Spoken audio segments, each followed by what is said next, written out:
환율은 정치다. 국제금융시장에서 오래된 이 말이 다시 소환됐다. 미국 재무부가 최근 한국을 환율 관찰 대상국으로 재지정하면서 한국의 외환 정책이 도마 위에 올랐다. 단순한 기술적 판단으로 보기엔 시점과 대상국 모두 정치적 해석의 여지가 크다. 글로벌 환율 전쟁의 조짐이 감지되는 가운데 한국은 어떤 시그널을 읽어야 할까? 환율 관찰 대상국 지정은 국제통화 질서에서 일종의 경고를 의미한다. 미국은 반기마다 주요 교역국을 분석해 특정 요건을 충족하면 이 목록에 포함시킨다. 올해 상반기 보고서에서 한국은 대만, 중국, 독일 등과 함께 다시 이름을 올렸다. 미국의 이 같은 조치는 시장과 정책 당국 모두에 강한 압박으로 작용한다. 그럼에도 불구하고 이번 결정은 어느 정도 예고된 수순이었다는 평가도 있다. 원화의 급격한 절하, 외환 시장 개입에 홍 여전히 높은 대미 무역 흑자 등이 복합적으로 작용했기 때문이다. 미국의 관심은 단순한 환율 수준 자체보다 환율이 인위적으로 조정된 흔적이 있는가에 맞춰져 있다.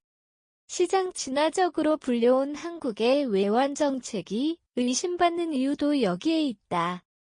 사진 출처, 기업이 헐리스크를 관리하는 이미지 챗 GPT 생성, 이번 재지정은 단순한 기술적 분류를 넘어선다. 이는 향후 국제무역 협상이나 통화정책 운용에서 중요한 변곡점이 될 수 있다. 한국은 이 상황을 어떻게 돌파할 수 있을까? 한국이 환율 관찰 대상국으로 재지정된 이유는 미국이 제시한 3가지 기준을 모두 충족했기 때문이다. 미국 재무부는 대미 무역 흑자 150억 달러 이상, 경상수지 흑자 GDP 대비 3% 이상, 외환시장에 대한 일방향 개입, GDP의 2% 이상 여부를 중심으로 판단한다. 한국은 이 모든 조건에 해당했다. 특히 대미 무역 흑자는 수년째 지속되고 있는 구조적 현상이다. 미국 입장에서는 한국이 자동차, 반도체, 배터리 등 전략 산업에서 계속해서 수출 우위를 점하는 점이 불만일 수 있다. 문제는 이러한 무역 불균형이 환율 정책과 결합되면서 불공정이라는 프레임으로 해석된다는 점이다. 두 번째 요인은 외환시장 개입이다. 한국 정부는 시장 안정화 목적이라고 수차례 밝혀왔지만 미국은 그 개입이 시장에 어떤 신호를 주었는가에 집중한다. 지난해 말부터 올해 초까지 원달러 환율이 400원에 근접하며 변동성이 확대되자 당국의 스무딩 오퍼레이션이 잦아졌고 이 부분이 의심을 불러일으켰다. 세 번째는 경상수지 흑자다.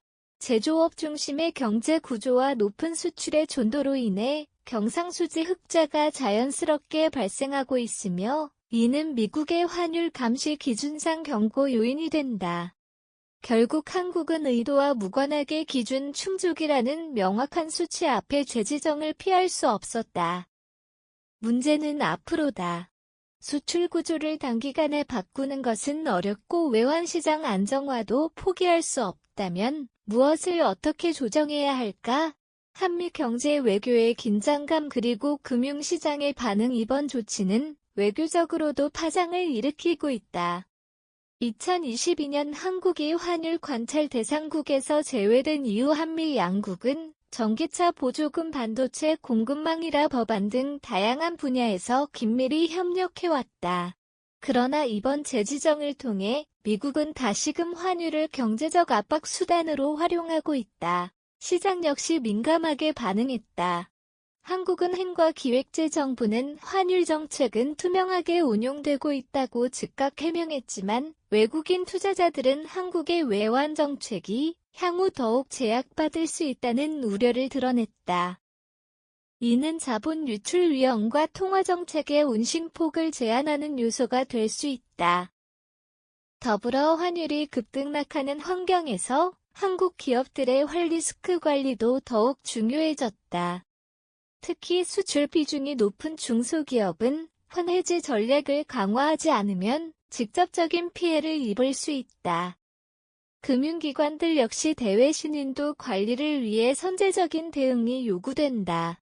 무엇보다 이번 조치가 향후 한미 간 통화스와프 재협상이나 금융협력 논의에서 변수로 작용할 가능성도 주목해야 한다.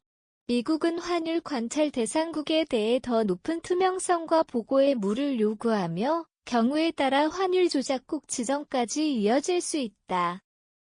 이제 한국은 단순히 환율 관찰 대상국에서 벗어나는 수준을 넘어 외환정책 전반에 대한 국제사회의 신뢰를 회복해야 하는 과제를 안고 있다. 이를 위해선 환율 개입 내역 공개 범위 확대와 외환 보유액 운용의 국제 기준 충족이 필요하다. 예를 들어 일본은 2022년 엔화 급락 시 강력한 개입을 단행하면서도 그 내용을 신속하게 공개해 시장의 신뢰를 얻었다.